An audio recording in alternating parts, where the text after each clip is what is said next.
आम आदमी पार्टी के वरिष्ठ नेता अरविंद केजरीवाल के सेकंड इन कमांड दिल्ली के डिप्टी सीएम उप मुख्यमंत्री मनीष सिसोदिया के घर सीबीआई की रेड चल रही है और इस सीबीआई रेड के चलने के दौरान आम आदमी पार्टी बीजेपी पर जमकर हमले कर रही है। हमारे साथ आम आदमी पार्टी के मुख्य प्रवक्ता सौरभ भारद्वाज हैं।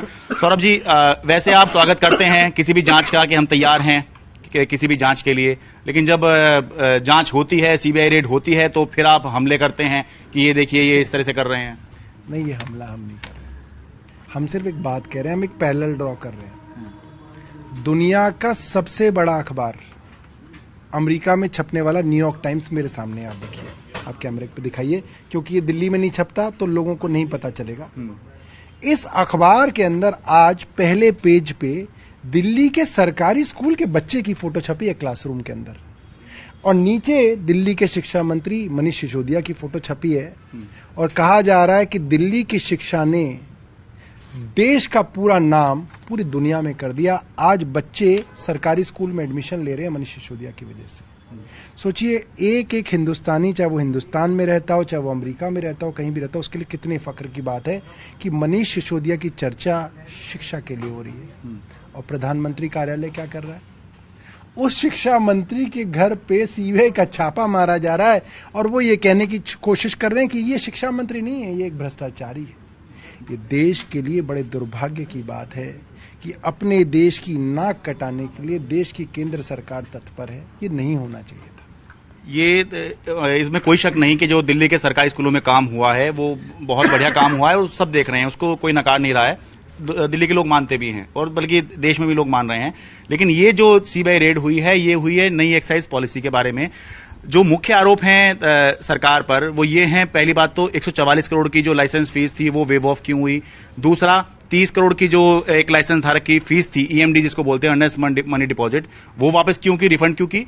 और 50 रुपए की छूट जो है जो विदेशी शराब है उस पर क्यों दिया। आप सीधे सीधे इस पे आप बताइए देखिए क्या जवाब, मतलब दर्शक जानना चाह रहे हैं क्योंकि यही आरोप लगे। मैं ज्यादा टेक्निकल डिटेल्स में अक्सर जाता नहीं हूं, क्योंकि फिर टेक्निकल डिटेल्स के अंदर ना ऐसा लगता है कि मैं डिफेंसिव हो रहा हूं। मगर आप बड़े भाई हैं, एनडीटीवी से आए हैं, तो मैं एक बार को इसका स्पष्टीकरण मैं छोटा हूं आपसे, उम्र में छोटा हूं। नहीं, आप पद में बड़े हैं मुझसे, हैं तो स्पष्टीकरण, ये डिफेंस ना समझा जाए, बट आपके कहने पे मैं दे रहा हूं।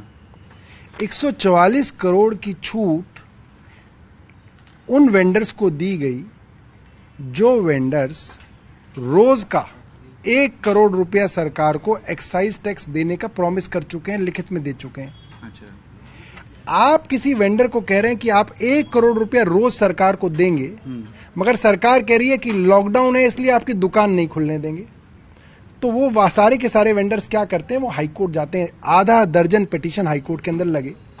उन्होंने बोला, साहब हमसे सरकार ने पहले ये लिखवा लिया कि हम 9,000 करोड़ रुपए सरकार को जमा करेंगे साल के। साल शुरू हुआ और सरकार ने 1.5 महीने का लॉकडाउन लगा दिया।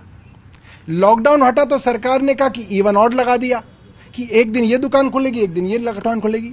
सरकार ने दुकान खुलने का टाइम घटा दिया, 8 बजे से दुकान बंद कर रही है। हमारे तो धंधे का नुकसान हो रहा है, हम क्यों लाइसेंस फी दें। कोर्ट ने कहा कि आप डिसाइड कीजिए, क्यों ना इनकी लाइसेंस फीस के अंदर कमी की जाए। अब देखिए लाइसेंस फी कितनी कम हुई, 9,500 करोड़ रुपए सालाना जो जमा करनी थी उसमें 144 करोड़ रुपए कम हुई। आप लगा दीजिए क्या परसेंटेज बनती है। मैं उदाहरण देता हूं भारतीय जनता पार्टी का। भारतीय जनता पार्टी की सरकार एमसीडी के अंदर है। टोल टैक्स का जो ठेका है वो 750-775 करोड़ रुपए का गया है साल का। टोल टैक्स वाली कंपनी एमसीडी के पास आई, उन्होंने बोला कि भाई लॉकडाउन था, गाड़ियां कम निकली टोल से, आप हमारी लाइसेंस फीस कम कीजिए। एमसीडी ने 85 करोड़ रुपए कम किए। नहीं किए तो आप भारतीय जनता पार्टी से पूछ लीजिए, नहीं किए।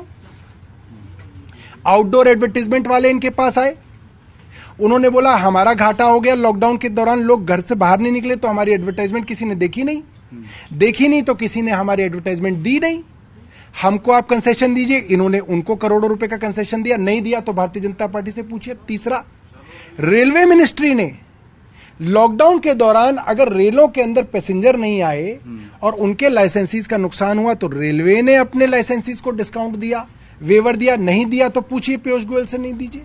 मगर समस्या यह है कि अगर कोरोना काल में लॉकडाउन के दौरान वेवर दिल्ली सरकार देती है तो मनीष सिसोदिया के घर में सीबीआई का छापा पड़ा हुआ है।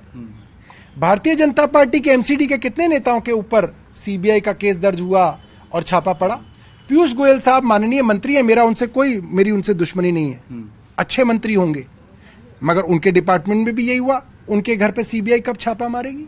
तो ये जो दोहरी नीति है, वो दोहरी नीति क्यों है शरद भाई, आप समझिए। दूसरा 30 करोड़ वाले पे भी आ जाता हूं। अब 30 करोड़ का मामला थोड़ा लंबा है, समझने में समय लगेगा। एक जोन एयरपोर्ट का जोन है जिसके अंदर दुकान आप एयरपोर्ट के अंदर खोल सकते हैं। उस जोन की बोली हुई शायद 235 करोड़ की या 234 करोड़ की, हाईएस्ट बोली हुई। 234 करोड़ वाले ने लाइसेंस अप्लाई कर दिया कि भाई मेरी बोली सबसे ऊपर है। उसके अंदर कंडीशन ये थी कि आप दुकान खोलोगे तो आप जीएमआर के यहां ही खोलोगे, क्योंकि एयरपोर्ट जीएमआर का है। आप जबरदस्ती उसके यहां खोल नहीं सकते। जीएमआर ने उसको एनओसी देने से मना कर दिया। उसने बोला मैं तुमको एनओसी नहीं देता, मुझे तुम नहीं पसंद, मेरा किसी और के साथ कॉन्ट्रैक्ट है। वो आदमी सरकार और जीएमआर के खिलाफ हाईकोर्ट गया। अच्छा। उसने बोला साहब जीएमआर मेरे को एनओसी नहीं दे रहा, मेरे 234-235 करोड़ की बोली है, मैं सरकार को सबसे ज्यादा पैसा दे रहा हूं, जीएमआर को आदेश दिया जाए कि मेरे को दुकान खोलने दे। ठीक है। कोर्ट ने बोला हम ये आदेश नहीं दे सकते। हाईकोर्ट ने बोला जीएमआर की मर्जी, वो जिसको देना चाहे उसको दे। जीएमआर ने किसको बोला? जीएमआर ने बोला मैं H1 को नहीं दूंगा, H2 को नहीं दूंगा, H3 को नहीं दूंगा, H4 को दूंगा, जिसने 110 या 120 करोड़ की बोली लगाई थी मैं उसको दूंगा।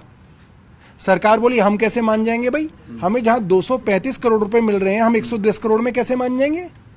कोर्ट में जो H4 था, हाईएस्ट से चौथे नंबर पे जहां, उसने कहा सरकार को पैसे की दिक्कत है ना, मैं 235 करोड़ रुपए दे दूंगा। अच्छा। मगर ये मेरे को दिया जाए। जीएमआर ने बोला हमें इसको देने में कोई दिक्कत नहीं, तो सरकार को 235 करोड़ रुपए मिल गए। अच्छा।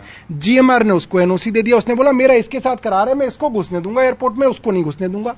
ठीक है। तो उसको दे दिया गया। अब सवाल यह आता है, जिस आदमी ने 30 करोड़ रुपए की अर्नेस्ट मनी डिपॉजिट करी, सबसे ऊंची बोली डाली और उसको मिलना चाहिए था, मगर जीएमआर के एनओसी ना देने की वजह से उसको आप कॉन्ट्रैक्ट नहीं दे पाए, लाइसेंस नहीं दे पाए। लाइसेंस चौथे आदमी को हाईकोर्ट के आदेश की वजह से देना पड़ गया।